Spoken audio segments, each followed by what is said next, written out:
meeting. And so thanks a lot for joining this call. This is a great pleasure and honor for us. We have the third day, as I mentioned, Internationalization for Higher Education for Academics. We have a very interesting agenda and member of panelists for our today's meeting. So I will start giving the floor one by one to the panelists to introduce themselves and give, let's say, 1 minute to each one of them to give a short introduction. So I will start as I see my screen. Right? Oh no, I will start with the agenda. So I will start with Professor Ekaterini Kambasi, Vice Rector of Ionian University.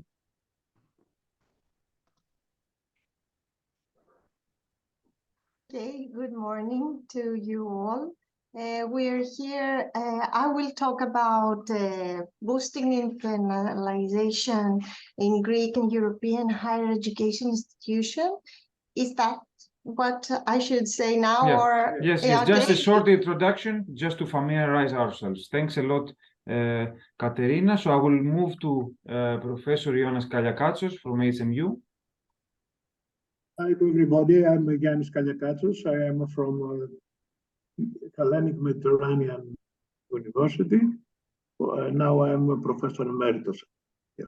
Thank you very much, Ioannis. I will move to Professor Maria Isabella Del Pozo, Trivino. Hello, everyone. My name is Maribel, for short, no Maria Isabel, and I am the Vice Rector for Internationalization of the University of Vigo, and which is a member of the ATHENA Alliance as well. Thank you very much, Maribel. I will now move to Professor Sanja Pekovic from University of Montenegro. Hello, everyone. My name is Sanja Pekovic. I'm Vice Rector for Internationalization. University of Montenegro is also a member of European Alliance called ULISEUS. Thank you very much, Sanja. I will move to Professor Christos Michalakelis from Harakopian University of Athens and also a study in Greece. Dear colleagues, good morning. I'm happy to be here today. I'm Christos Michalakelis. I'm Associate Professor with Harakopian University of Athens, Department of Informatics and Telematics. And I am also the president of Study in Greece, which is the national organization consisting of the Greek universities aiming to support their internationalization and extroversion. Thank you very much, Christos. Now I'll move to Alexandra Letourneau from University of Orleans. Hello, it's nice to be with you. Thank you for inviting me. I'm Alexandra Letourneau, and I'm the head of the International Office of Polytech Orléans, the engineering school of the University of Orléans. We are a member of the ATHENA European Alliance of Universities. Excellent, thanks a lot. And last but not least, Dr. Evelina Panas from Marie Curie Skłodowska University. Yes, thank you. So my name is Evelina. I work at Maria Curie Skłodowska University in Lublin, Poland, as Dr. George has already mentioned. I work here as a rector's proxy for internationalization of education.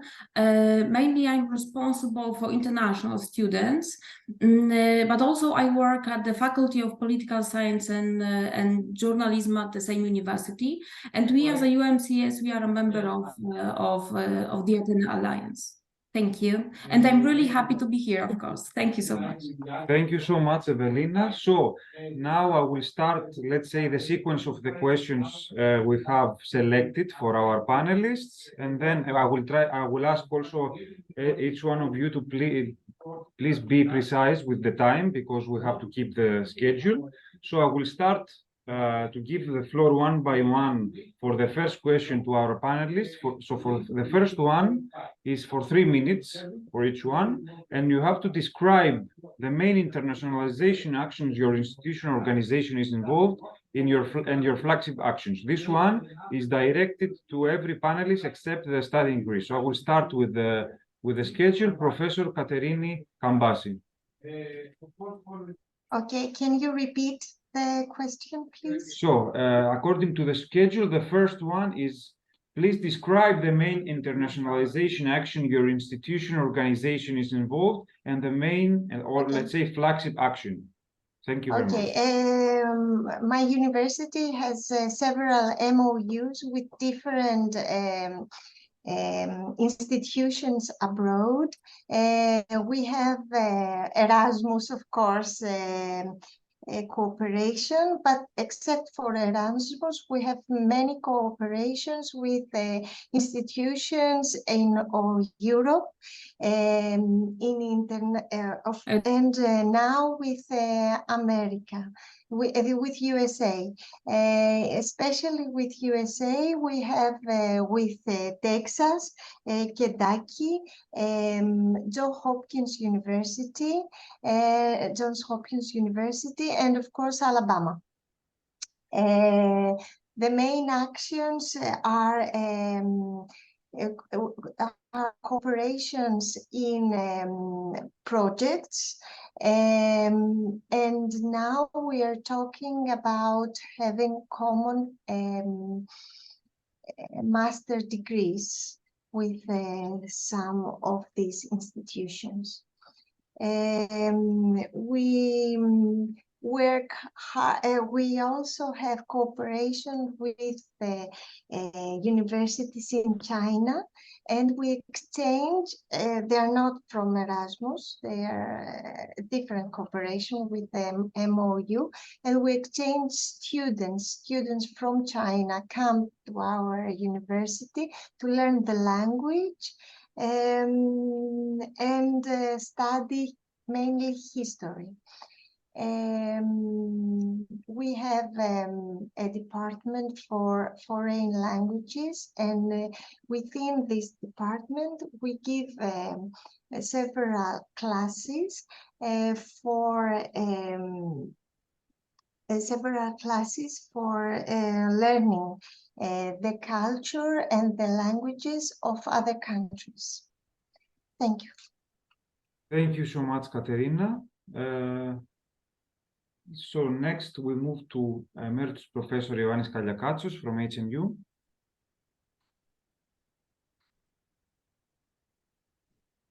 Please unmute yourself, Ioannis, because we cannot hear you.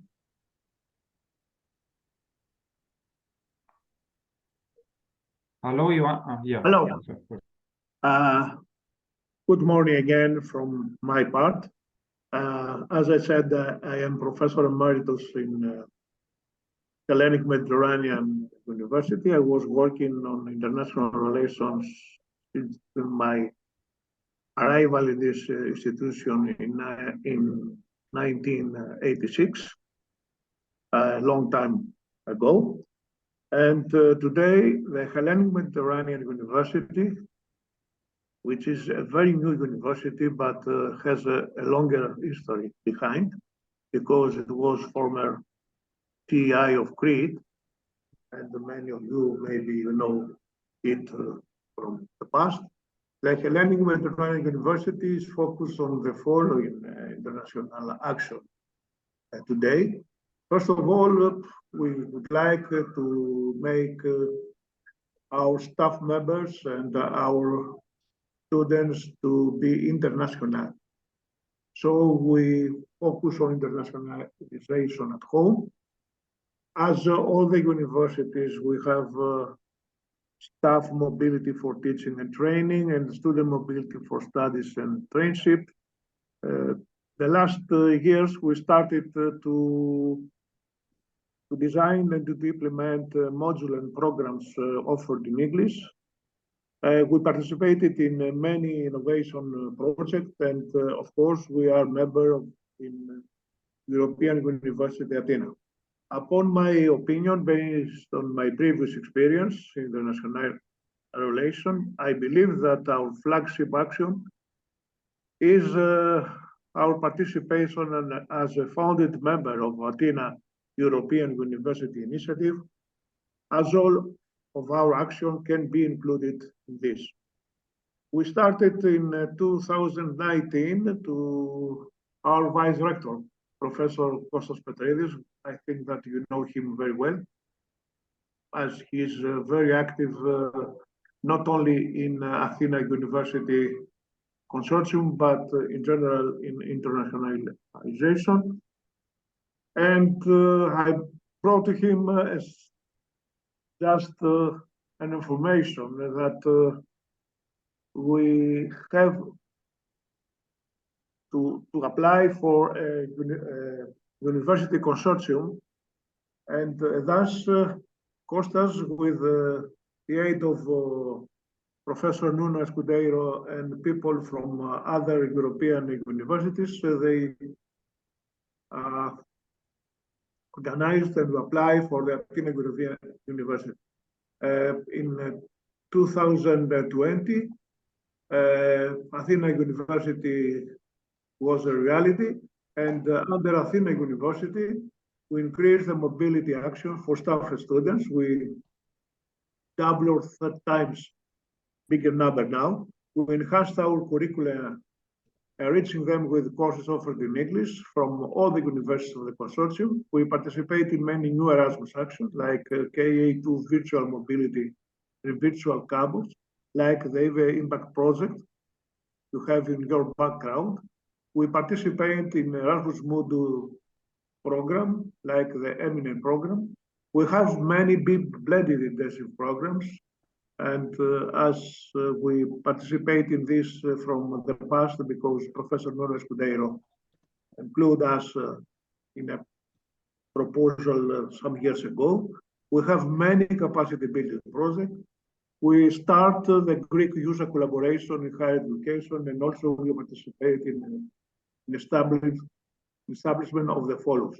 I think that one of the big steps we have to realize is to have a joint governance in Athena European University, to join COIL module and postgraduate programs, to adapt pedagogical models to Athena University, and to use a joint research platform in order all the researchers participate and have access to all the facilities of the universities. We make also some other actions. We edit and issue the Athena Research Book, and now we try to have also an Athena Grant Office to give some grants to our students. Because of all the above, but not only, as you Athena, many new staff members take part in the internationalization activities, and they increase the network and strengthen their academic records. Thank you very much for this. Don't forget, Thank you, Ioannis. European University is our flagship. Thank you, Ioannis, for the nice inputs. So I will now move. Of course, as I wrote in the chat, you are free to ask any questions. Type it in the chat or raise your virtual hand. Of course, at the end of this session, we will have dedicated 5 to 10 minutes for the Q&A. Now I would like to move to the next panelist, Professor Maria Isabel Del Pozo, for her input. Thanks a lot. Yes. Hello again, everyone.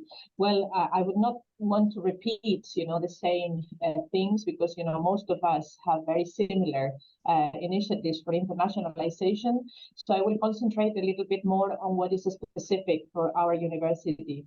Okay, we have we are lucky, to have the Spanish language as the communication language. So for us, a very important instrument for internationalization is the use of our language, of the Spanish language, and also Galician, which is very similar to Portugal. So in that respect, we have a great connection with all the Latin American countries, and we are trying to improve the agreements with Latin American universities, Brazilian universities, universities from Africa as well, who speak Portuguese, which is very similar to the language we speak here, and improve the mobility of our students, of our staff, to all these countries, apart, of course, to other European countries, as you mentioned before. We also want to use Spanish as attracting, as an attracting element to our university, because we not only share the language with the Latin American countries, but we also share the scientific culture, the academic culture. So for us, it should be relatively easy, and we were not doing a great job so far. So this is something that we are really concentrated on now. And then, this would be one of our main aims.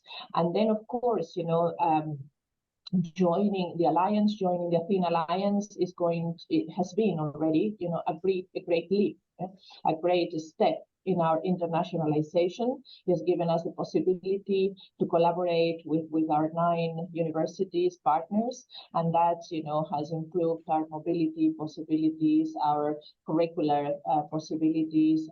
We are learning good practices, and this is something very, very positive for us.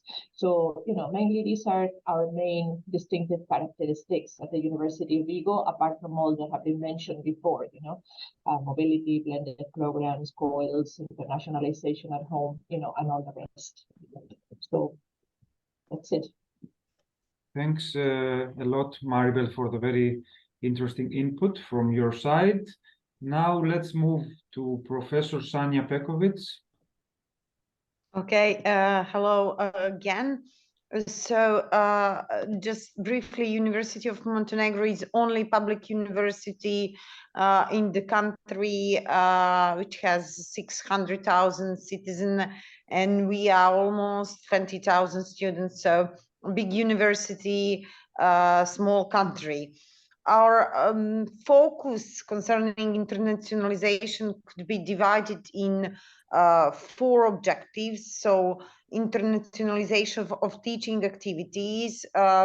We just recently accredited some programs in international languages as the English, and in next phase, what we want to do to accredit programs in double and joint degrees.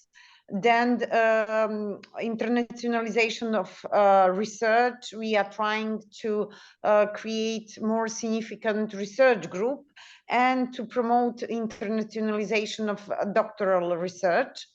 And of course, to increase number of students and staff mobility, especially outbound mobility. And we hope that we will achieve it by accrediting more programming in international language. And finally, the focus is on the international positioning of our university and various international university list. Recently, we become the member of European Alliance LISOs, and we have this grant period for 4 years. So we hope that through this network and alliance, we will overcome, especially, and I will speak about it later, the problems concerning the accreditation programs in joint and double degree programs. Thank you. Thank you so much for the input, Sanja. And then let's move to our next panelist, Alexandra Letourneau from Orleans University. Yeah, hi again. So regarding the internationalization of the University of Orleans, we are, as I said earlier, a member of the ATHENA Alliance. So we have collaborations with these universities, but also with universities within Europe and also outside Europe. For collaborations for research and for education also. We would like to develop our collaborations for students exchange, also for double degrees. We participate also in Erasmus actions, such as KA 171. We got funding last August for collaborations with universities in Albania. So we are trying to develop within the Western countries also. We have We organize summer schools. We tend to develop the offer of our courses taught in English. We wish to find a balance like all the other universities in our mobilities. So we're sending our students abroad and staff also, and we'd like to also welcome our partner students and staff. So yeah, many actions and goals to reach together. Excellent. Thanks a lot for the input. And last one is Dr. Evelina Panas from Marie Curie Skłodowska University. Thank you, and hello again. So I chose two specific initiatives implemented at my university. I mean, the flagship actions connected with the internationalization process. But before that, before I present them, I'd like to say that the real turning point that helped to speed up the whole process of internationalization in Poland, not only at UMCS, was the establishment in 2017 a special governmental body, National Agency for Academic Exchange. We call it NAWA here in Poland. And it was created by the Ministry of Higher Education here in Poland. So it was the biggest, the most important factor that speeded up and enhanced the process of internationalization in Poland.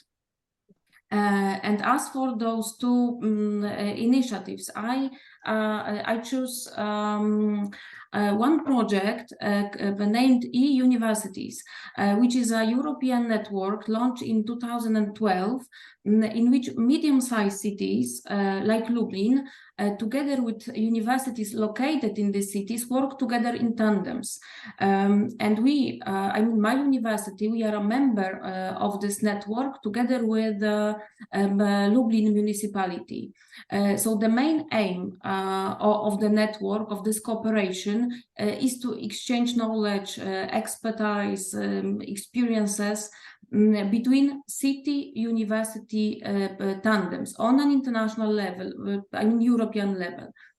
So for us, the main goal, main benefit resulting of this cooperation is that we have an opportunity, we have a chance to use foreign experiences.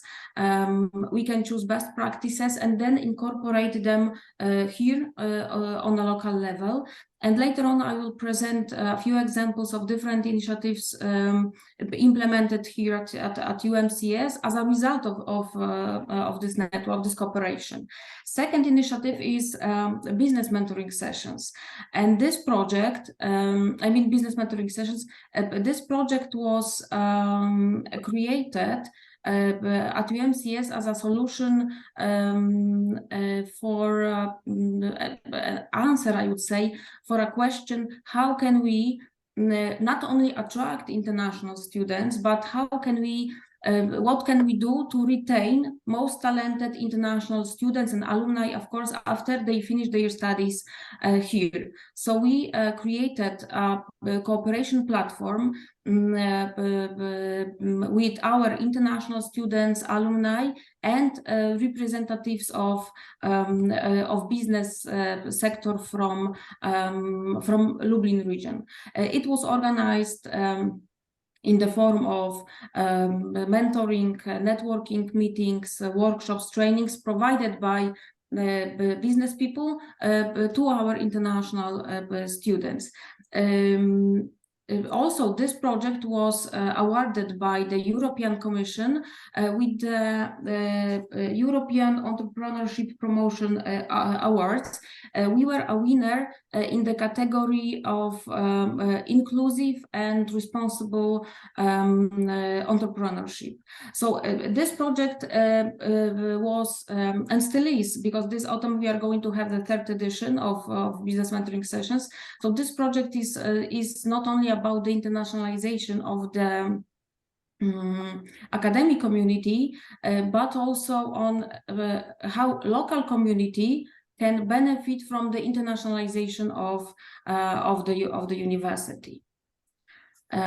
So for now it's all from me. Thank you so much. Thank you so much, Evelina, for your inputs as well. So now we have completed, let's say, the first round of inputs for the first question that was selected. And thus I would like to ask the audience if there is any question. I can see in the chat one comment from Maribel, great initiative. I would like to ask the audience or even the panelists if there is any question, and maybe I will give the floor also to Konstantinos Petridis if he would like to say something about. Well, thank you for your participation. Sorry for the delay. I was in another meeting that we are running a new joint Erasmus module, so we have the quality assurance right now. And I'm following the discussion. I will make some comments at the end. Thank you for your participation. Excellent. Thanks, Kostas. I don't see any other input, or I don't see any virtual hand raised. So let's move to the second, let's say, part of the discussion. And hello? No, I don't see any question. No, I thought I heard something. Okay, let's move to the second part, where I would like to ask Professor Christos Michalakelis from Harokopio Athena University and study in Greece to give, let's say, his input in describing the main internationalization. I'm sorry, this is to discuss the priorities of studying Greece and its contribution to the internationalization of Greek higher education institutes. And you have 5 minutes to discuss this point. Thanks a lot. Thank you, George. Hello again. As I said at the beginning, Studying Greece is the company, actually is the organization that were built of the Greek universities, aiming to support internationalization horizontally and in a more concrete way.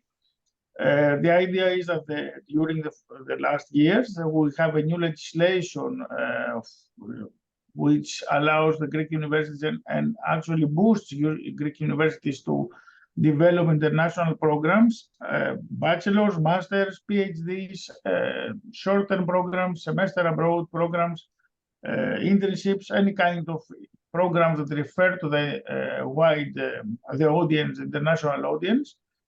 So there was a need to develop something which would represent the Greek universities and would support the internationalization. Studying Greece actually started as an initiative on a voluntary basis during 2014 and 2014, beginning of 2015. The Greek state supported this action, and we had some funding at during 2020 until now. And then we formed this voluntary initiative to a Greek universities organization. Actually, Professor Petridis, my friend Kostas, is the treasurer of this organization. So you looking for money, you can ask Kostas, but we don't have any for the time being, so. Okay, now the priorities actually is exactly to cover this gap. We have a Studying Greece to cover this gap as compared to the other countries and move forward to set Greece to as an international destination for studies, research, and collaboration with the wider academic communities. How we do that? Actually, with a number of ways. We have developed the portal of Studying Greece, studyinggreece.edu.gr. It's the official portal for the incoming, the outgoing information and requests and all of this regarding the higher education. And within this portal, we also host a number of applications used to support the Studying Greece target, which are actually the ATHENA, the Apply to Study in Greece platform, which allows for the international students to horizontally apply for master's degrees, bachelor's, short-term programs, any kind of program supported by the Greek universities. So instead of going and applying to each independently to each master's degree independently, you have a central portal to support this application procedure. And not only that, but we have also developed the matching. Matching is for the matching of the demand and the supply of international requests. For example, if somebody wants to find a summer school or a university wants to post a summer school, it's like an Eventbrite for academic purposes. It's a marketplace, actually. And apart from that, since we have identified, and after meeting the Minister of Education a couple of weeks ago, we have also identified there is a big problem with accommodation for international students. So we are developing now a platform which is devoted to support the housing needs. That's how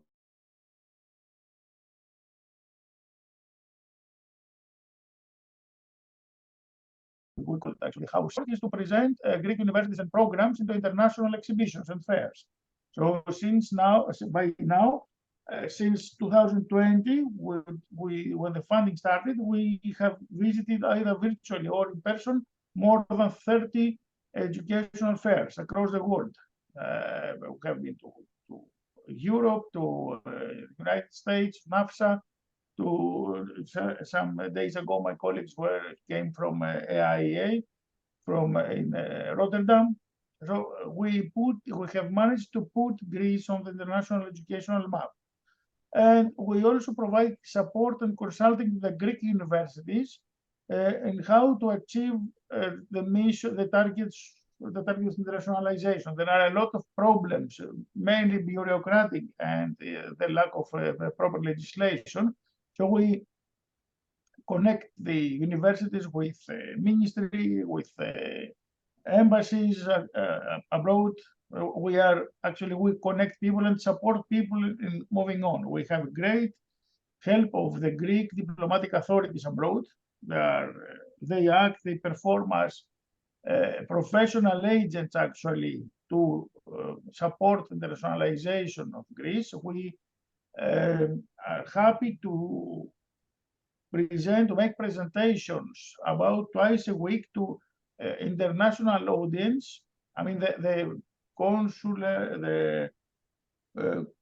consuls across the globe, they make the research, they gather the audience, and then we connect via Zoom to make presentations. And we also perform many times road shows, visiting in person, to explain the opportunities and the options for international students we have. And now we have formed this organization, and we were moving forward to do more things.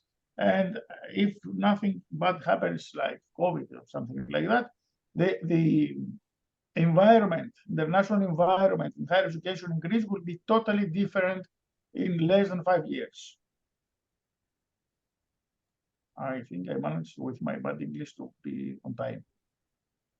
Thank you very much, Christos, for the excellent input. Is there any quick comment or question on Christos' input? And forgive me for my mistake, it's Higher Education Initiative. Thanks, Kostas, for pointing out this one. I don't see any. No, there is. We can see the link. Excellent. If you would like to visit Study in Greece, you can check the chat where the link is posted. So let's move to our next set of discussion. So we have in this one Alexandra Letourneau from University of Orleans. We need to discuss in this one the following. The engineering department in Orleans has achieved the remarkable 100% physical mobility within its students' population. So we would like to hear your advices and tips, Alexandra, to the rest of the HEIs to achieve this target. Yeah, thank you. I was invited to share with you the activities. So we are the engineering school of the University of Orléans. I have to say that we are the only faculty within the university that has implemented the compulsory mobility abroad. The French organization that accreditates the engineering schools in France have decided to make this compulsory for all the engineering students to go abroad in order to get the engineering master degree. If they don't go abroad, they can't graduate. So it's very important for them to make at least, and that was implemented at Polytech Orléans, 24 weeks abroad. So a student can make mobility or different mobilities during his curricula in order to achieve these 24 weeks abroad. The student has the choice to choose the mobility depending on his skills, language skills, and scientific skills too.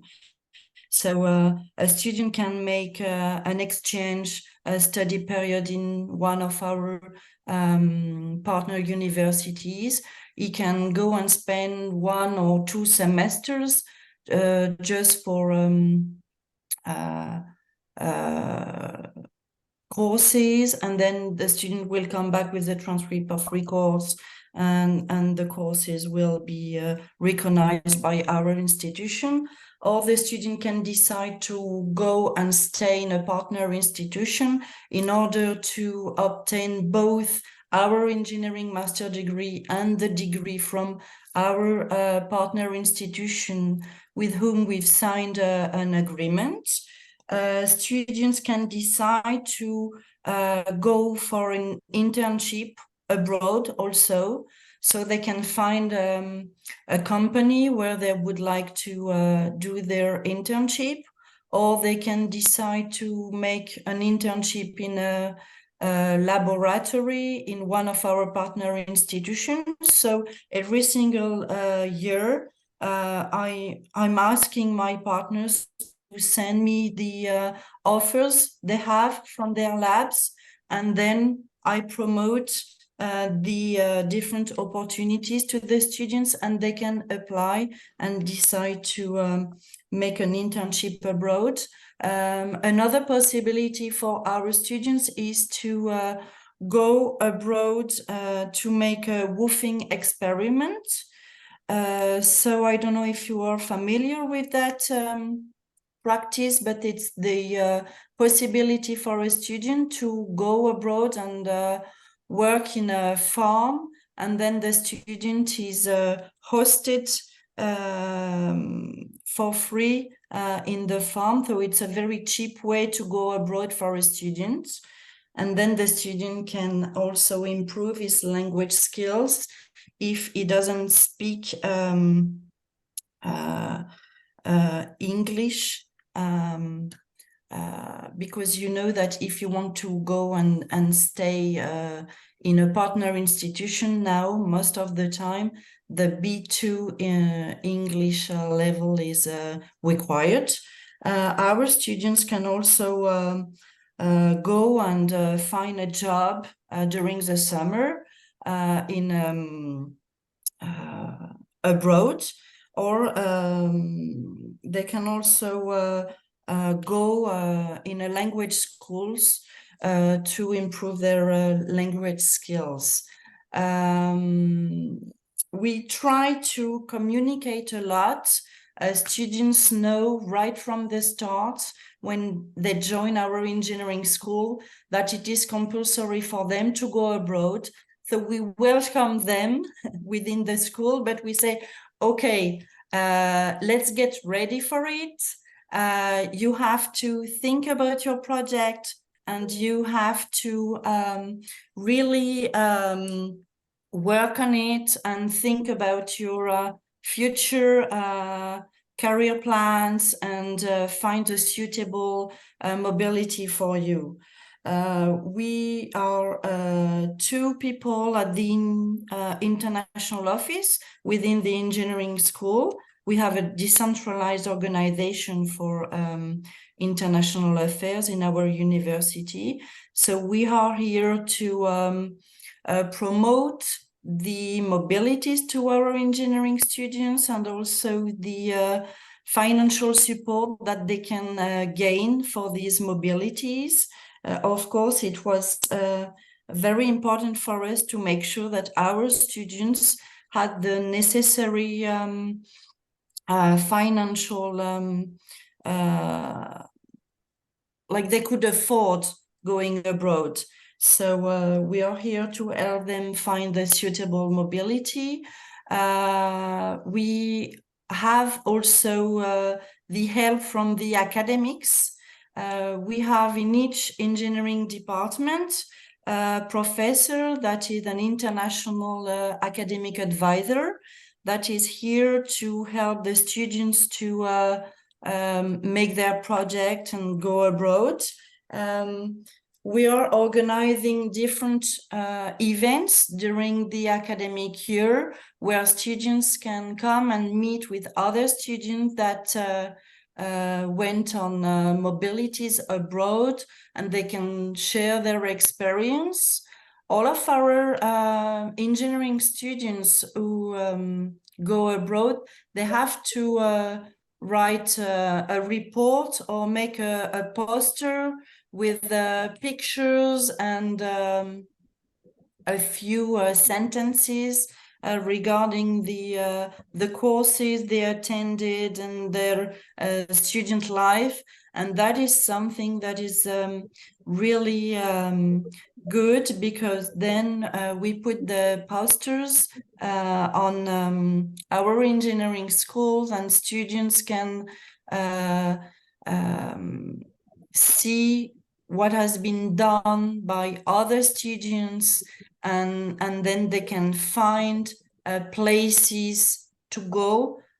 Sometimes we tell the student that, of course, it's nice to go to Prague, it's nice to go to other exciting cities, but it's also nice to go with us and with the help of the university in a place where the student wouldn't go alone. Students are lucky enough to benefit from collaborations that we have with our partner institutions, like collaborations we've had for many, many years. So we know our colleagues in the partner institutions, and so it's very easy for the students to make its project possible. Regarding financial support, we have, of course, fundings from the Erasmus program, but we've also got the chance to get fundings from our region, Centre-Val de Loire in France, for our students. So all of our students can get this funding, and we know that we are very lucky about it. Students can get also fundings from the French government if they come from a low-income family. So it's very good financial support too. And we have another one, if some of our students cannot get those fundings, they can get the funding from the engineering school that we've implemented financial support for them. So I have to say that it's very hard to find new collaborations. We've got around 75 Erasmus collaborations, with universities in Europe and outside Europe now with the Erasmus program, and around 45 agreements with universities outside Europe for exchange studies. We've got 8 double degrees for our engineering students in different countries. It's very difficult and hard. It takes a lot of our energy, but it's really worth it. Of course, all of our students don't want to go abroad when they first arrive. Some have never been abroad. Some are really used, and some of our students travel a lot, so they don't hesitate and they just go. But what I can say is that most of our students, when they come back to us, they come back to the international office and they are like, okay, what can I do? I mean, what are the opportunities now? And we're very glad that it is now possible for all of our students to go abroad, get some financial support, and get an experience. Yeah. I think I've... Thank you very much, Alexandra, Yeah. for the very interesting and important input regarding your remarkable achievements with physical mobility. Mhm. I see a hand raised from Sanya, so please, if you have a comment, go ahead. I just have I had 2 questions, but now I have one because you answered me in the second part, the second one. And first of all, congratulations, 100% is quite impressive figure. But how many students do you enroll every year? We have around 1,300 students. Each year we have around 1,070 or 170 or 180 new students. So we are an engineering, we are an engineering school in France, so with 2 years of preparatory courses and then 3 years in engineering field of study. So approximately every year you have to find 200 mobilities. Yeah. And I'm in charge of the student mobility in our partner universities. So for study periods, we have between 160 and 190 student mobilities in our partner institutions. And then you have to add also the students who go for internships abroad, some with the Erasmus grant or some with other 24 weeks, it's approximately 1 semester of 6 months. Yeah. So, okay, for internship, but do you propose only programs that are compatible with yours? And how do you deal with this part? Because usually you cannot find 100% compatibility between the programs. No, that's why it's difficult, because we've got collaboration with different universities, but then the student has to go on the website of the different universities to find the information about the academic calendars. It's not easy to find a suitable university. We all have different academic calendars, and sometimes it doesn't fit to the students' academic calendar. We have 2 semesters with courses, and then our engineering students have a compulsory internship to make during the summer. So during the first years, we are lucky enough to have also preparatory courses within our engineering schools. So when they first arrive, after high school, we tell them, okay, you'll have to go abroad. So you can go on a woofing experience during the preparatory courses. You can go in a language school. You can find a job during the summer, because when you are in a preparatory course, you don't have an internship to make in your field of study, because you are not involved in a field of study. But then when you go and when you are in the engineering department, you have to find mobility that is suitable with your field of study, with the engineering field of study. So just one more. Sorry to interrupt, because we have to keep the schedule, and there are a few people who are really in a rush.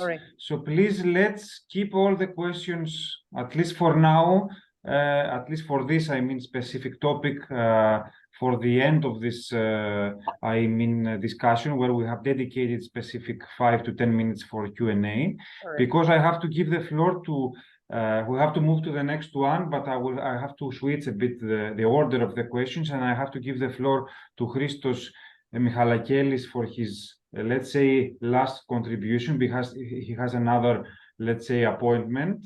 So I will ask now Christos to give us his input, if possible within 5 minutes, how study in Greece will collaborate with other study-in initiatives to boost European higher education attractiveness. Thank you, George. Sorry, I have to go. I have a class to catch, because after all we are teachers. Well, since the main findings are that they are the UNESCO recorded more than 6 million students studying abroad their countries during 2022. So, as you understand, this internationalization of higher education is not something that affects one country only, but it's a global thing. So it's something imperative that studies in every country which already operate across Europe. We have a chance to see the organization where every time we participate to NAFSA or to other international educational fairs. And we have already made friends from the other countries. And not only European countries, but potentially everywhere, from Japan to Australia to China to the United States to Europe, everywhere. So the thing is that since we consider it a good thing for students to mobility of students, then it is important that we have to organize ourselves, the communities and the studies in countries, the organization, into an international and global effort to help students to communicate, to travel, to study abroad, to participate to either short or long-term or joint dual programs.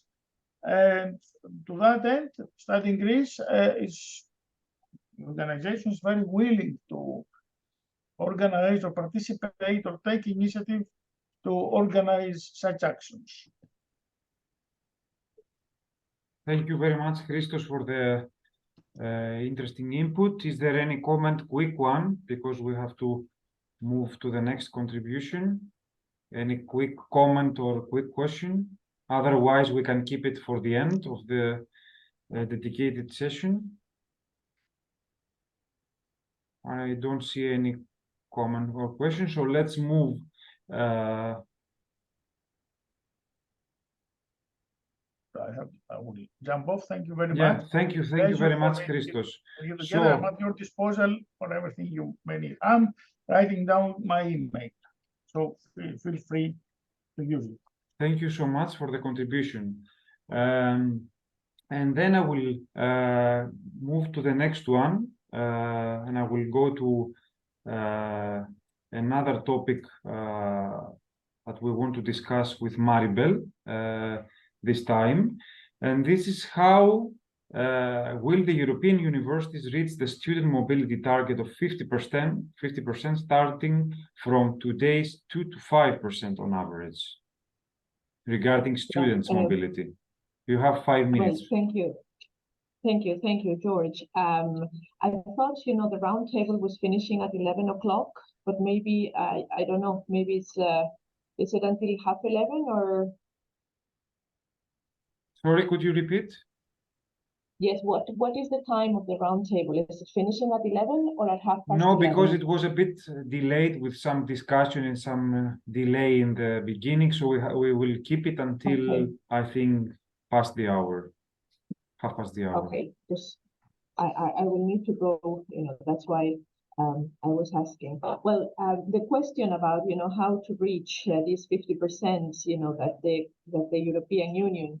That the Commission wants us to reach. This is a very difficult question to answer, and of course, I do not have the magic formula.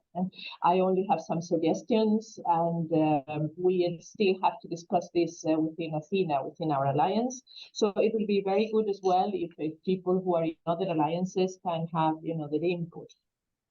In ATHENA, we had, of course, phase one, where we concentrated in mainly, in things related to education and research, and we have already achieved many. We've made a few achievements, but I think phase two is going to be completely a huge change, and that will allow us to increase the mobility as well. Okay, we have during phase one, we have already made more agreements with our partner universities, and that is going to allow us to have more mobility between us, between the alliance. Okay, so whatever we were sowing in the phase one, we'll be able to reap the fruits in the second phase. Okay, so that will help us, having more agreements, having more convergence between our universities for mobility of the students and of the staff, for internships, and all these mobilities within the Erasmus program. Also in research, collaborations have already started within the alliance. We have already got 2 research books, and many of the contributions to the research books were by individual researchers, but now we know we know each other, we know what everybody's working, and now collaborations will start, and also that will improve the mobility possibilities, of course, And then I think a third, a very important, a more important step forward is the creation of ESN ATHENA. It is the only alliance that have a specific ESN. The students are highly motivated, and they will be the drivers of change. They will be the ones, making possible that we arrive to this 50% mobility that we are asked to achieve. So I think these are the main ideas, the main initiatives that we're going to foster, okay, in education, mobility, to study and to do traineeship, mobility as well of our teaching staff, mobility of our researchers, of course, this is going to be very, very important, and, of the creation of the ESN ATHENA. I think this will be a great initiative. So I don't know if there is any other person here from other alliance that has more ideas. I would like to, hear them as well, but maybe we can share them at a different time if the moderator prefers to keep going forward. Thank you. Thank you very much, Maribel. Very nice input regarding this initiative and the targets, let's say, of the European Universities Initiative. So now we can, I don't see any, I see few comments in the chat from Nuno Escudeiro about this, let's say, initiative and this discussion about Erasmus.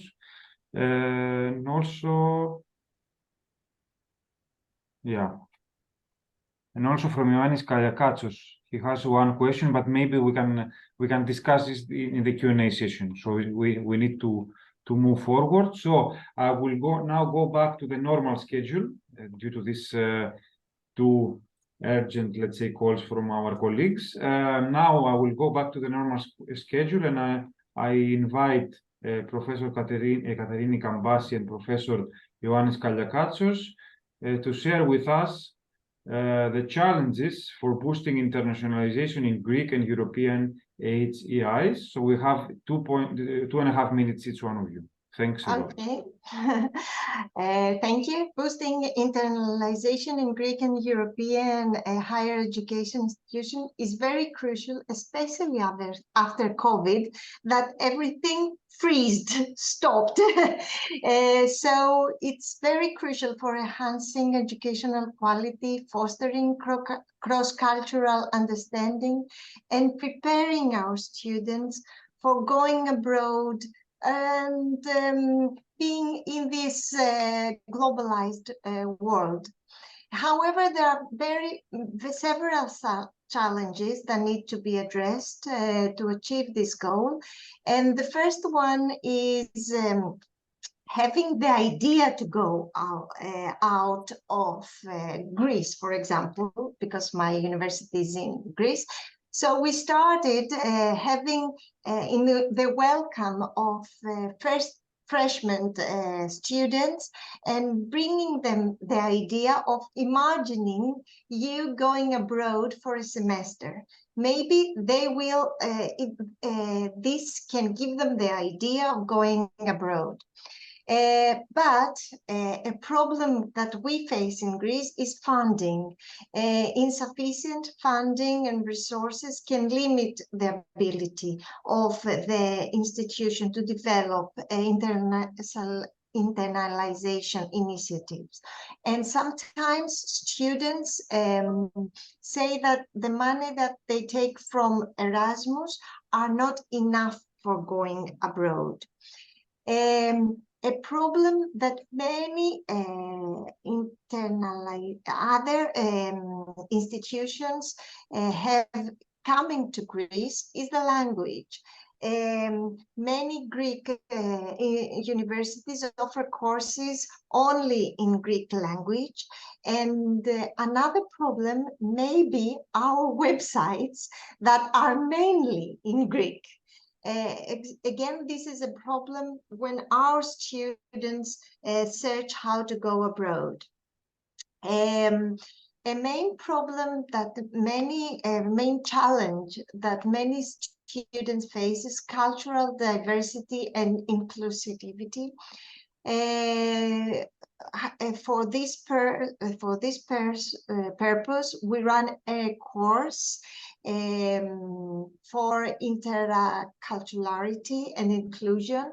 This course is for the whole semester for the students coming from abroad, in order not only to learn some words in Greek, but also the culture of Greece. A main problem that may face is especially students out of Europe is visa and immigration regulations. When we have students, as I told you before, from China, for example, they may face visa and immigration policies that discourage international students coming to Greece, or our students go there. However, research collaboration can be a real challenge in order to facilitate international research collaboration, and maybe finding the money to promote the projects and partnerships with the institutions. I am a professor in the Department of Environment in my university, so I cannot leave out sustainability and environmental concerns.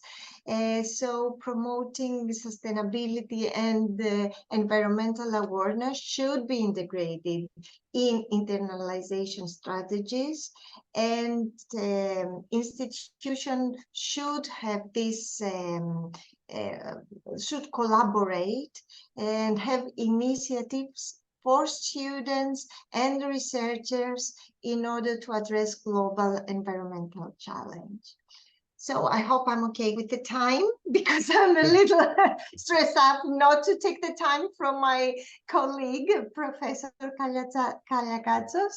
Thank you so much, Katerina, for the contribution. And now I will give the floor to Ioannis Kaliakatsos. Yes. Okay. Before Katerina mentioned the barriers and difficulties in foreseeing the future of education, but it is clear that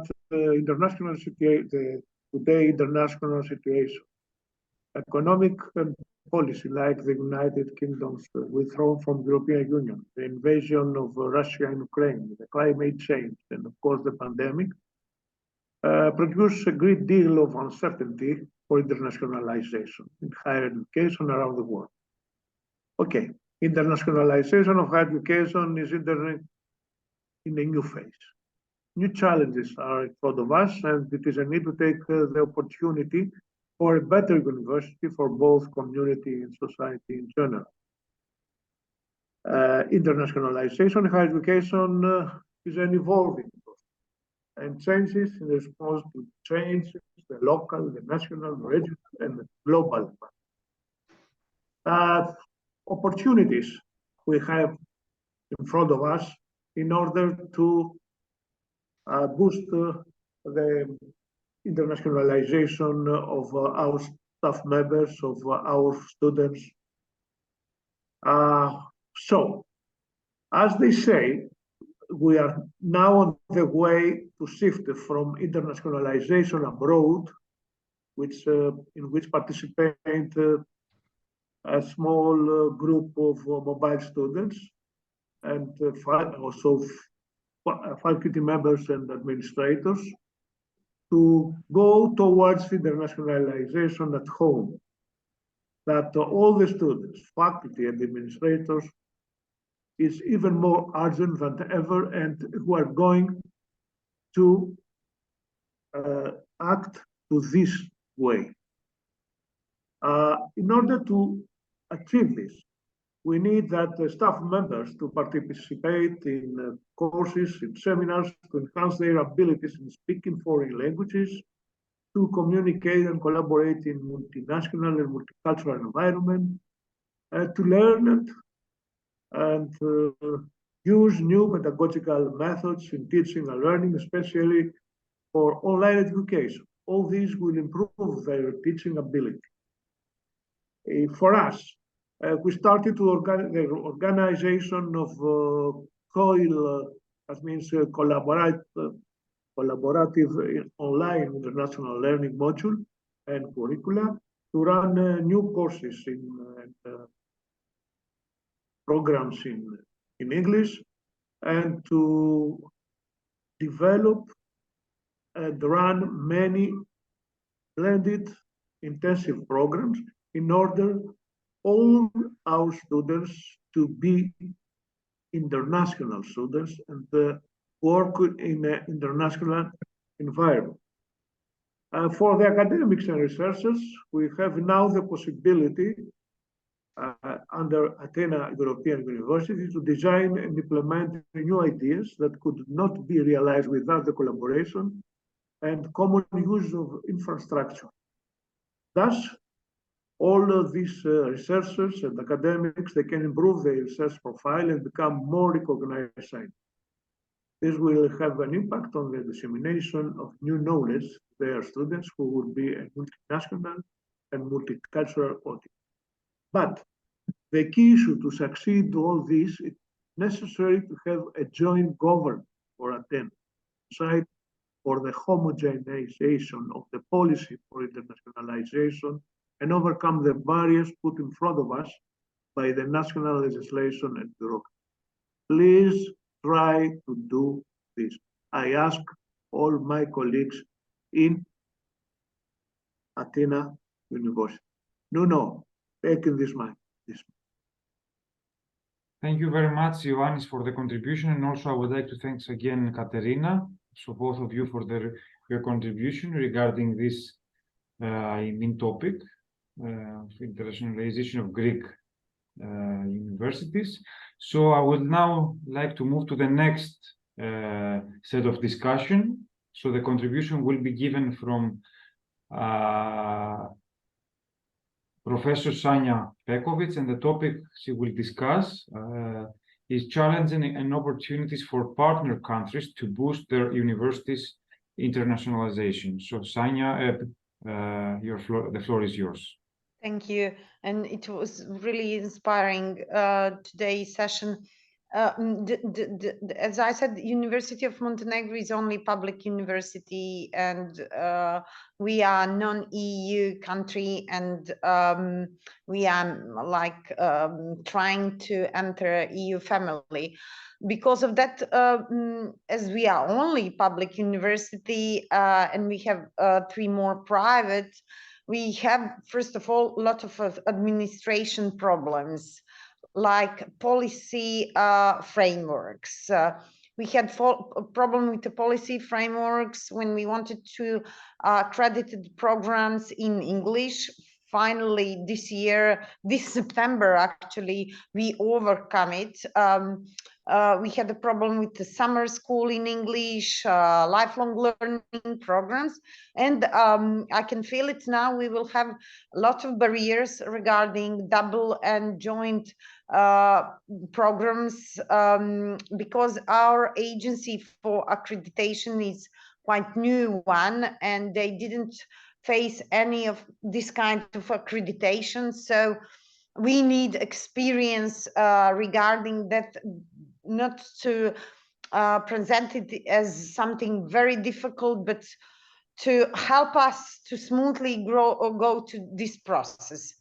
Another thing is human resources that we are lacking, especially, and I heard some of you also mentioned it, professors that are willing to teach in foreign language. As a public university, those professors that are teaching in English cannot be paid extra. So it's hard to motivate them regarding the whole preparation of teaching process. It's double work. And in addition, we are lacking also the human resources in the Center for International Relations, because number of I think activities are growing, but we are still on the same level concerning the staff. And of course, we are lacking the funds, as the budget of our university are provided by the government, but we are paid for teaching. So internationalization is not a part of the budget, and everything is now around the internationalization. Concerning opportunities, as I said, we became the member of South Alliance, and we hope that a lot of our barriers and obstacles will be overcome by using our experience and know-how from our partners. It will be much easier to find a suitable partner to create a double degree program, which is in our focus right now, to organize co-tutel for PhD students, and to create some research groups, because we are now have this alliance family that we are working closely with. Also, I hope the opportunities, of course, funding, where we can employ more people in international relation offices, and also provide to our staff some training concerning the foreign language, especially now, I mean, about English, and also, of course, infrastructure to be improved through those fundings. I hope I was short. Excellent.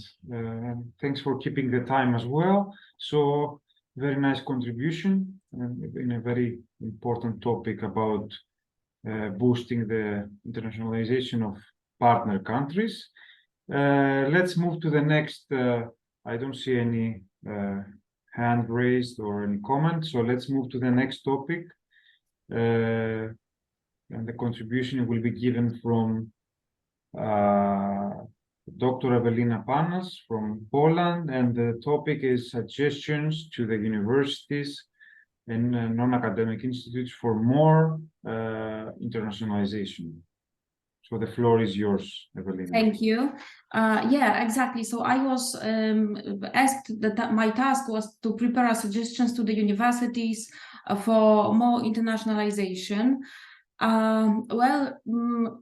We all are dealing with the internationalization, so we know that it's not a one-size-fits-all approach. Anyhow, I've tried to prepare a list of a few, let's say, universal suggestions on how to foster greater internationalization. So first of all, and this is my first point, first suggestion, is that we should develop a comprehensive internationalization strategy for our university, our faculty or department, or even a national internationalization strategy. And this is happening actually in Poland currently. Because well-defined, well-crafted internationalization strategy is a really crucial document that provides a clear roadmap, action plans, objectives. It also helps to allocate funds and resources effectively and wisely.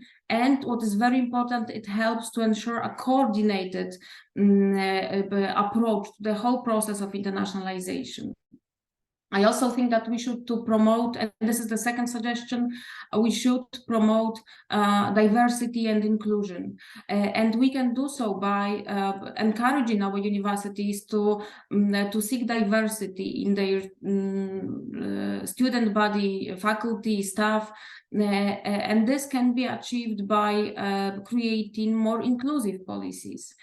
For example, at my university, in case of UMCS, one of our best decisions in this matter was to hire, we decided to hire in the recruitment office our foreign alumni from Ukraine and from Tanzania. And the result, after a few years, the result is that we have the biggest number of, in comparison to other universities in Poland, the biggest number of Ukrainian and Tanzanian students.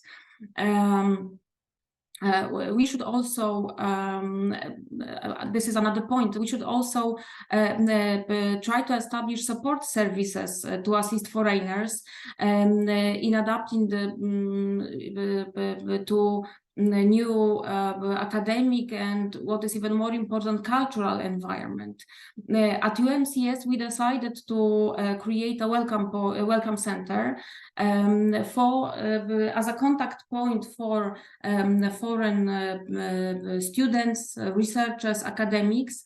We are divided. I mean, we work under the Welcome Center in two teams. One team is responsible for students, the team is responsible for international academics. Interesting fact is that the main goal, the main aim of the Welcome Center was to provide help and support for foreigners, but now we can see that it has also, I would say, marketing promotional effect, because many of our candidates for studies, they say that they were really impressed and they appreciated that we have such a unit here at our university, and they say that it helped them to choose our university for studies. We also, and this is next suggestion, we should develop online courses and open educational resources to reach a global audience and making this way education more accessible and what is also very important, affordable. We also should try to collaborate with edtech companies to create virtual exchange programs and online internships. As for the local and national authorities, I mean support from them. As for the national authorities, I mentioned at the beginning of our meeting NAVA, National Agency for Academic Exchange, but regarding support from local authorities, I have maybe not a suggestion, but an example of really fruitful cooperation between my university, UMCS, and Lublin municipality. Together with Lublin City Hall, we created a special program, called Research in Lublin, to increase, that was the main goal, to increase the number of foreign scientists at our university. And the role of Lublin City Hall was to, apart of course from other types of support, to provide installation grants for foreign researchers. Due to the time limit, I will just shortly mention about the rest of the suggestions. So definitely we need to promote study abroad programs, and I like very much the idea from Alexandra from Orleans Polytechnic about making international mobility an integral part of the curriculum, compulsory, obligatory part. I believe, and I found it very interesting and important. Definitely we need to expand global partnership, support international research and collaboration, and one last one, we should enhance intercultural competencies by offering language courses and cultural competency trainings to our students and staff. Thank you so much. That's all for me. Thank you, Verena, for your input. Another important point about today's discussion, this, let's say, suggestions for more internationalization. And I see a comment from Ioannis about his congratulations to thanks for attending this event, and about an event we are organizing in Chania International Week in May 2024. So you are all welcome. And now let's move to the last contribution before closing this, let's say, celebration event, from Alexandra Letourneau from University of Orleans in France. And the topic we would like her to discuss with us is Erasmus without paper. What is your opinion on this topic, and what are the difficulties about and the opportunities for more mobilities? Thanks a lot. Alexandra. Erasmus without paper, that's a big issue. That's an excellent idea, of course, but it's very difficult to get to the point. It takes time. All of our universities are different. We use different systems. We get information from our Erasmus national agency. We get different information from our national agencies. Today, I have to say that most of our agreements, Erasmus agreement, haven't been renewed, as the IIAs haven't been signed yet. It's very difficult. We have technical programs.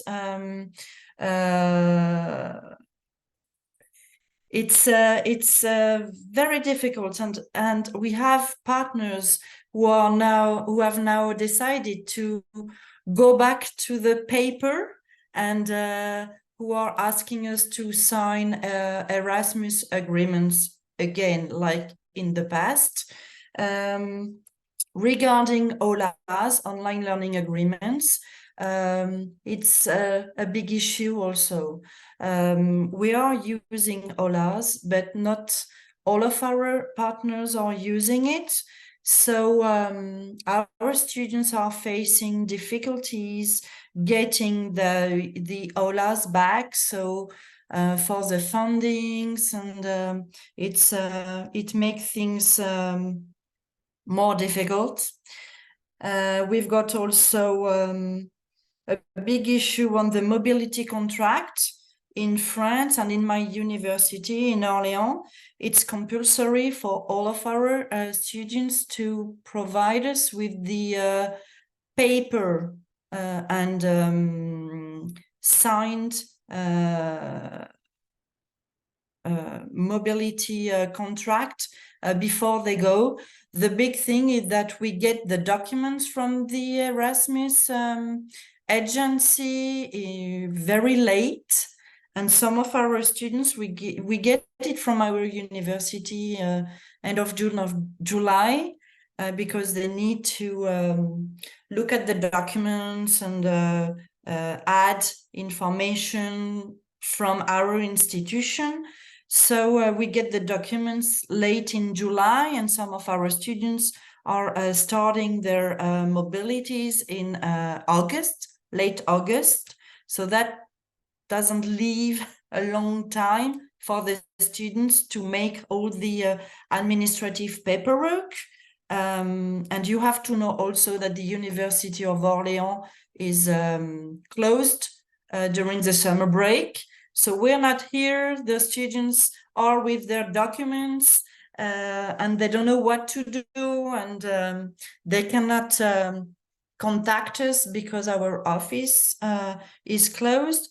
So it's a big issue.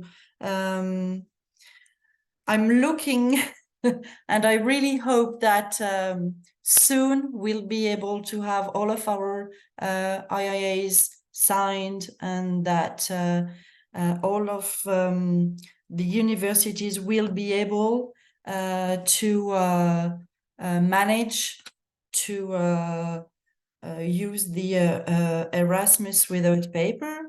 But I guess, like it was said by a colleague earlier, and the colleague from Montenegro, it depends on the university also. We all lack of people working in the office, and we need also technical support from our IT departments, and it's a big issue, but I guess it's worth it because it's for the better. But now I don't really see the good thing about it. I wish I could say it, but yeah. The last thing was the question was like, what are the difficulties, but the opportunities for more mobilities.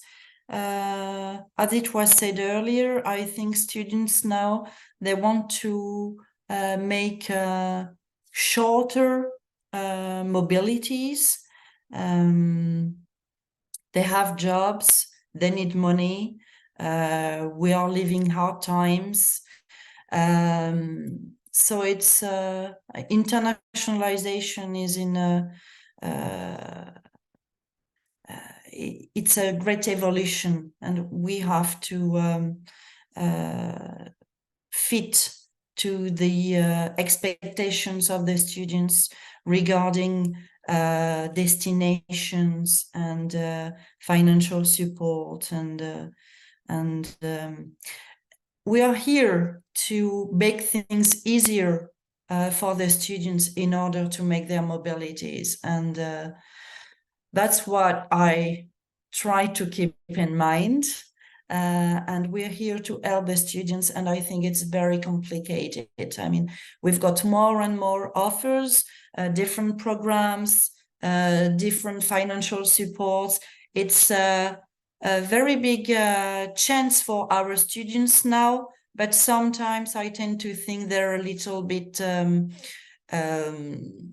lost with all the different opportunities they have, and sometimes to be, oh, it's like when you have a lot of different choices, it's like you cannot make the right choice. So we really need to be here for the students. So of course, Erasmus without paper, it's nice, but it means also less people, less contact between our institutions, because we are using systems.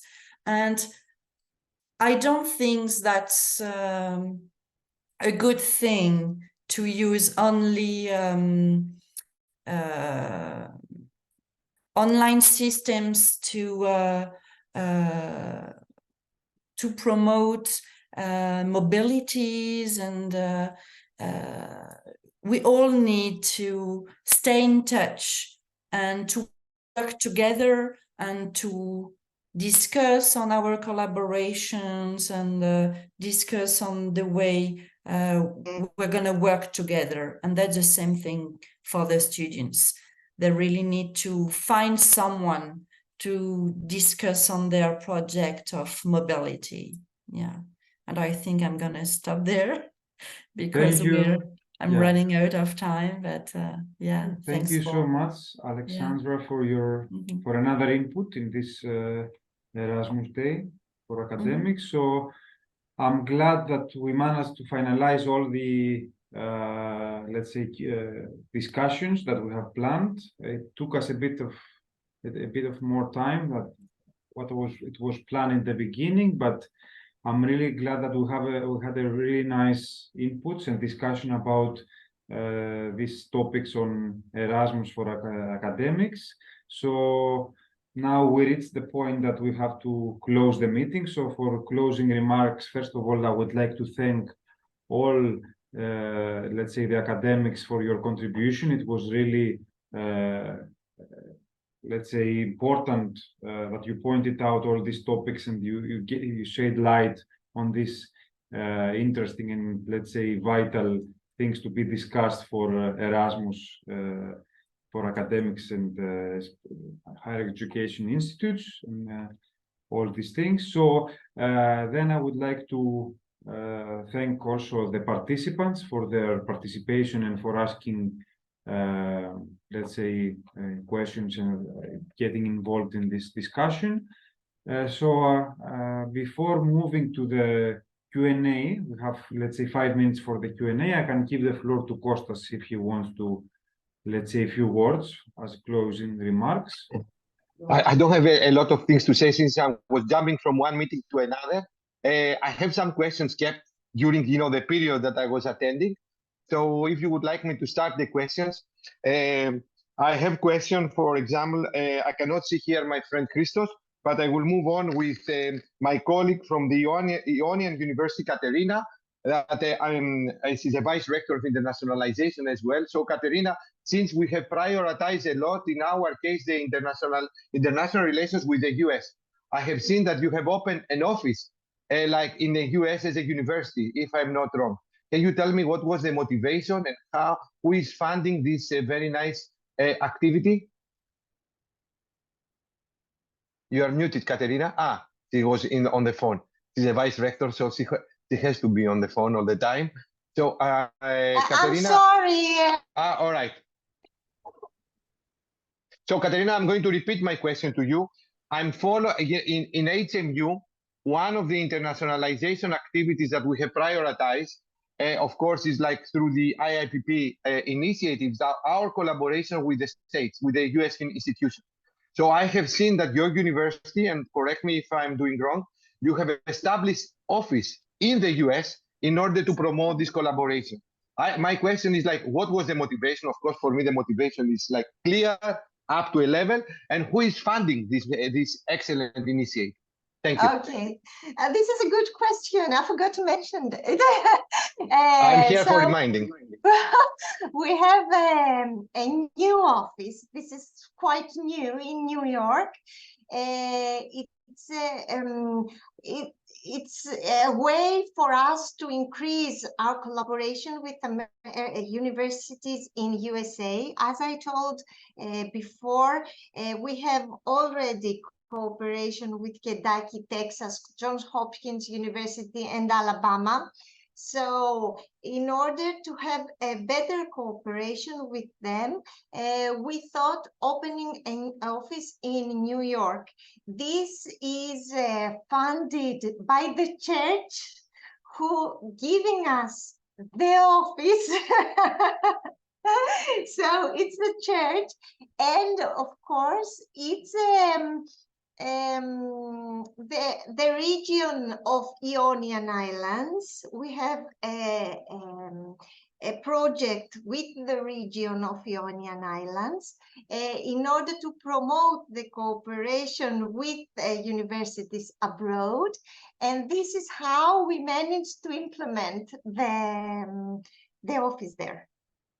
Thank you, Katerina. Very clear answer. I will follow the same path. So I will go to the periphery of Crete and then to the church in order to ask money. Thank you very well, and I will consult you along this process. I have now a question I have a question to Alexandra now. Alexandra, very nice initiative. I'm following the exam of the Department of Engineering very close. My question is the following: why the rest of the university in the University of Orleans does not apply the same strategy as the engineering department? What are the hesitations? What are the difficulties? So why it's not a university, let's say, internationalization strategy, which will help all the university to move up to the ranking? Because mobility is a factor that helps the ranking. And always this was like a question that I have for the whole Athena, because you had a very good exam, but never brought in the front of your Athena activities. I knew that, but it was a question. But so I suspect that there is a hesitation to the rest university departments. Can you provide me more light on this? Yeah, I think that the question that you should ask to the president of our university. Well, I will do it. I will do it. Yeah, at Polytech Orléans, it was implemented because, as I said before, in order for our students to graduate, they need that mobility abroad. We cannot deliver a degree without making sure that the student hasn't made an international mobility.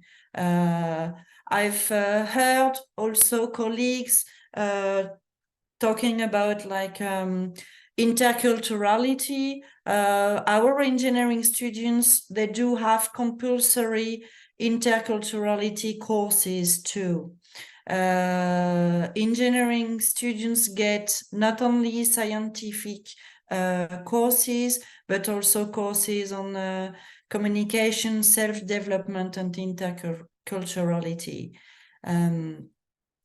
Regarding the other departments, of course, at Polytech Orléans, I've heard also someone saying that, I think it was at the University of Montenegro, we are a public university, we don't have the money to pay for extra money to the professors who could teach in English.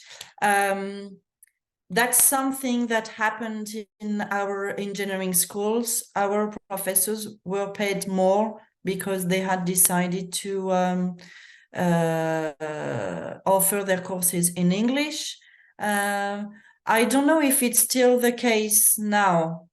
I think it was the case when the dean of our engineering school decided to implement this new rule within the school, but I don't think our professors are paid extra now because they teach in English. Regarding the other faculties, I think they have the choice. It's not compulsory for them to have this mobility in order to graduate their students. So I know that in the other faculties, students are invited to make mobilities abroad, but if they don't want to, they don't have to. And but I think, Alexandra, this is exactly my question. How did you manage, and why you did not consult them? Under the support of the governance, all the departments to do, because in our case, I proposed this to my governance, and they started to say, how we can oblige them. All the people, they hesitate how to oblige. But if well, you set we up, didn't. That's because we didn't have the choice. We had to do it. Exactly. Otherwise, we were not accredited by our French body to deliver the degree. So we had to do it. So we had to find some ways to implement this new rule. And so we had to go for it. I mean, professors didn't have the choice. They had to teach in English. So that was a little bit awkward. And that sometimes it's very difficult to tell a professor to do this or this way. But they had to do it. They have to welcome students if they want to come for projects in English, supervised in English. So Alexandra, I'm sorry that I'm interrupting you. I was asking, how did you manage to demonstrate as a school 100% outgoing students mobility? You demonstrate as a department 100% student mobility. So I'm asking, why the other departments in Orleans, they don't follow the same? What were the difficulties? Because I would like to check if I will face the same difficulties, how I can tackle them before I face them. This is my question. Perhaps I've heard in the past when it was implemented at Polytech Orléans, some professors were not happy about it because they thought that if the students would go abroad, something will be lacking in their education. That, if you go on a mobility, then you will not attend my course, and my course is very important, and if you go, you will not follow it. And so I think that could be I can accept the reason why some professors don't want their students to go abroad. That's because they think that they're teaching, I would say very easy, but the teaching is best if they stay here. So I don't know. But thank you, Alexandra. Yes, this is an issue. Always the academics, there are some kind of barrier. Yeah, with the academics, I think so, And language barrier also is that when you send students, you have to welcome students too, because you need students in your class in order to open the course. And so I think, it's very difficult to implement such a rule. However, with the interview that I had with your head of the engineering before a year, he revealed very nice motivation in order to make more international, to attract money from the municipality, in order, to make attractive, the area from the students that they are going to disseminate, the area. And also we got funding because I heard someone, I think it was in Montenegro, saying that they were lacking money for the students and fundings. Our dean at the time when he implemented the 100% compulsory mobility, he signed an agreement also with the Rotary Club. I think we all have Rotary clubs all over the world. So that could be also a possibility for my colleagues to get in touch with their Rotary clubs in order to find fundings for their students. That could help. Thank you, Alexandra. And George, I have one question. Can I ask it? Yes, you can, please. Yeah, I would like to ask all the people, I'm not asking, this. I would like to ask, all the international relations office here. Right now, I'm excluding from this discussion, Alexandra. The average mobility is like 2 to 3%. And we have heard the students yesterday that they have a target of 25%, and the European University, they say about 50%. So what are you doing? I'm not asking now Alexandra. Probably Alexandra can provide me other information from other departments in Orleans. What are you doing? What are the activities that you are doing in order to move from the 3% or to 25 or to the 50%? What are you doing? How do you motivate your students? How do you motivate your academics? Because also in HMU, we have a very low participation of academics for the mobility activities to go and teach on abroad in English. So what are you doing? This is a question that I'm doing to all of you that you are working in international relations offices. In the case of HMU, we try to disseminate, to inform, and also have every week some activities in English. So the people, they can be engaged through this internationalization at home. But still, we have very low figures compared to what European Union wishes to have. So any suggestion? What are you doing in order to increase the students' mobility from 2 to 3% to, I don't think so that we will ever reach the 25 or the 50 if we don't follow the policy of the School of Engineering in Polytechnic Orleans, but what we should do. Sanya is here from Montenegro, no? This is the lady, the Vice Rector of Internationalization in Montenegro. If she's still with us, or Melissa in QAH, or Alexandra in Vilnius Tech. What are you doing in your university? Or Abdelilah from Morocco? No answer. So this is a very biggest problem, eh? No, it's not a problem. Good morning, Kostas. Good morning, Abdelilah. How are you? What's the question? Good morning, what is everybody. the question? Thank you. The question is like, how would you can increase from 2 to 3% the mobilities of students? This is the average in Europe. Eh? 25% of the students, yesterday we have heard them that they would like 25% mobility, and then the European Union has targeted 50%. I will give the floor first to Melissa because he listened my question, and then to Abdelilah. Melissa, Okay. The floor is yours. Okay. More information is not the solution. I'm sorry. This is not, the more triggering of more activities probably is the solution. But no. Yes, Melissa.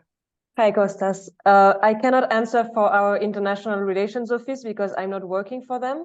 But all I can say is that we are all trying to push our colleagues to do staff mobilities. We are sharing as many opportunities for students from ATHENA, and we are also asking every professor to encourage their students to go abroad. For instance, in the School of Management, the fourth semester is programmed as being, if students want to go abroad on a semester, this is the semester where they can do it.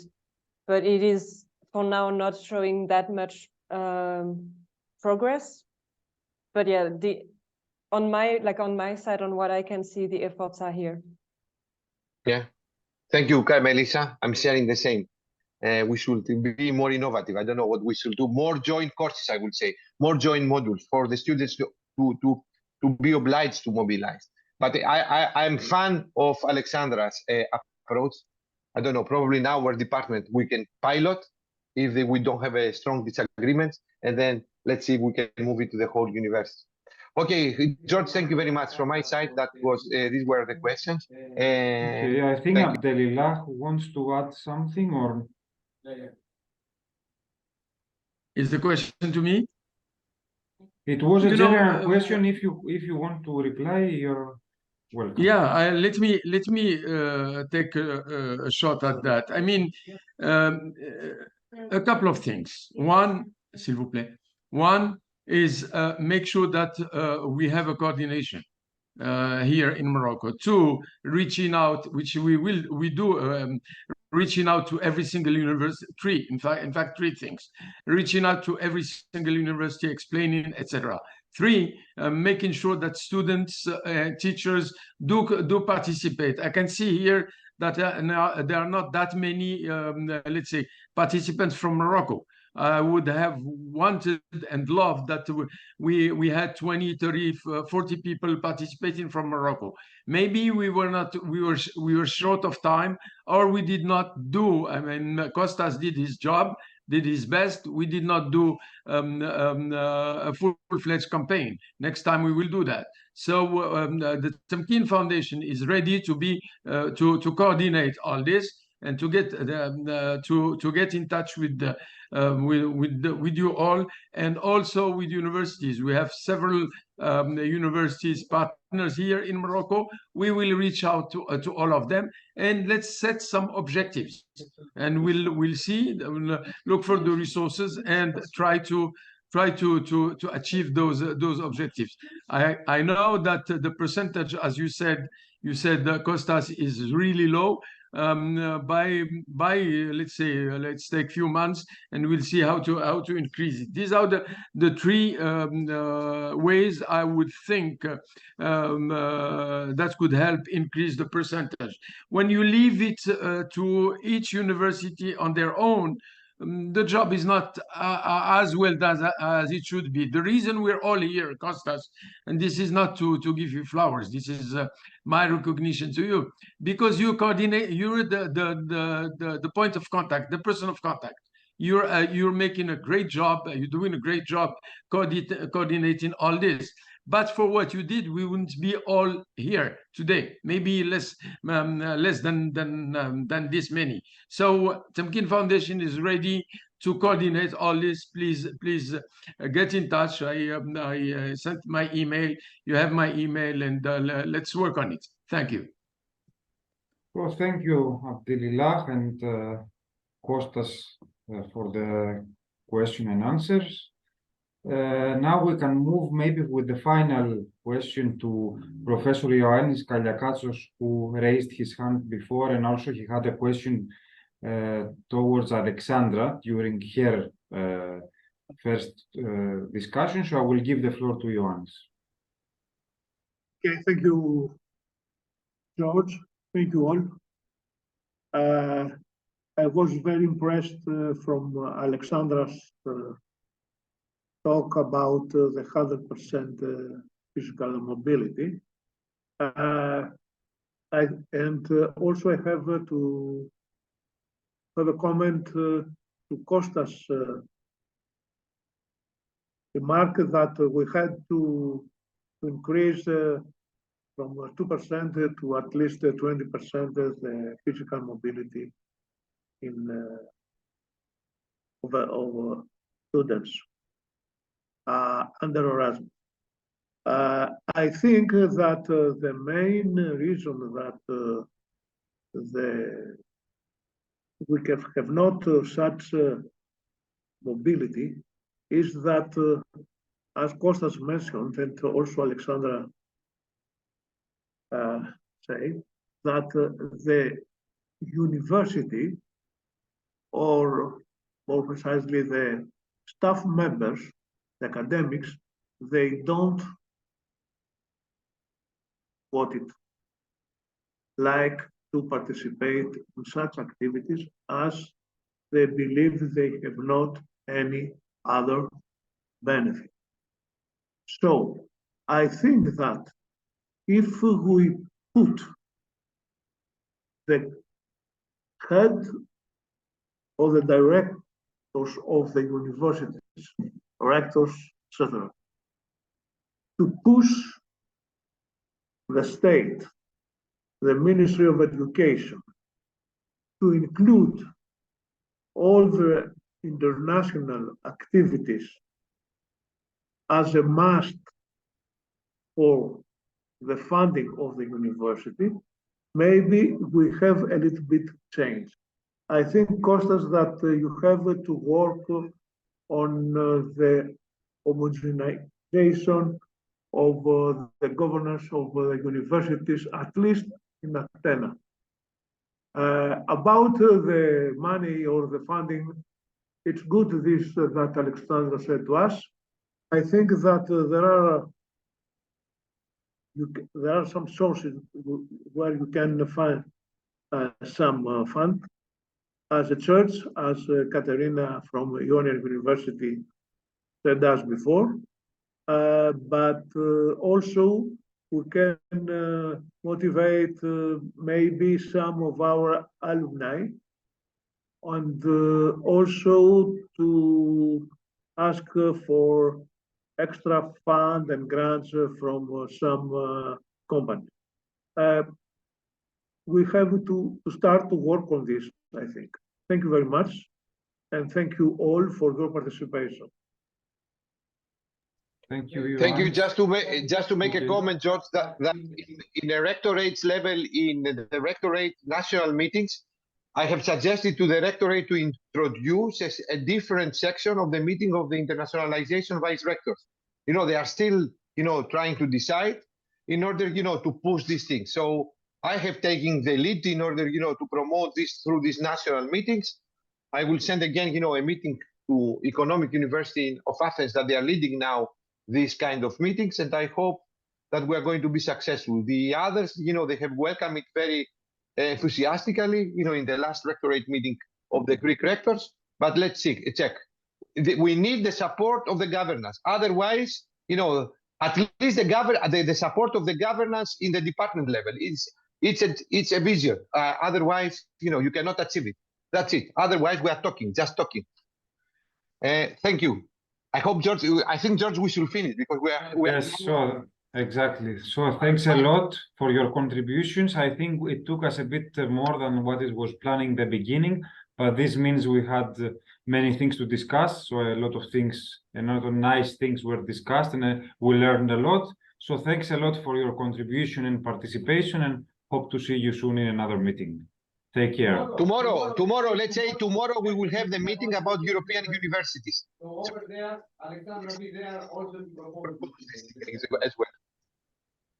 Thank you very much. Thank you so much.